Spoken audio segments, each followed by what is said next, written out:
যে ওরা বারবার একটা জিনিস মেনশন যে নাকি মন্দিরের সামনে দিয়ে ঘোরায়।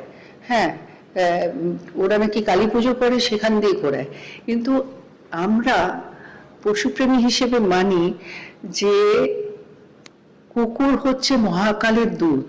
এবং আরেকটা জিনিস আমি বারবার মানি, আমাদের যত দেবদেবী আছে তাদের বাহন কিন্তু পশু, অ্যানিমাল। হ্যাঁ, প্রত্যেকটা দেবদেবীর কিন্তু পশু হচ্ছে বাহন। তো সেখানে মহাকালের দূত হচ্ছে আমাদের কুকুর। তো সেখানে শিব মন্দিরের সামনে ও গেলে যদি পাপ হয়ে যায়, তাহলে এরম পাপ তো সকলেরই করা উচিত। কারণ শিবের তো প্রিয় জিনিস হচ্ছে কুকুর, তারাই হচ্ছে দূত। এবং ওরা মানে সামনেটা দেখতে পারে, পেছনটা দেখতে পারে, এবং ওরা খারাপ জিনিসটা অ্যাবজর্ভ করে।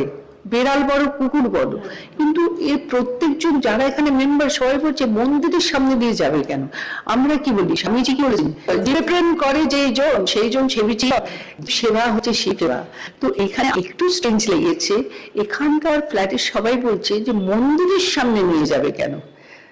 তো মানে ঠাকুর কি শুধু মানুষের জন্যে, পশুর জন্য নয়, প্রকৃতির জন্য নয়?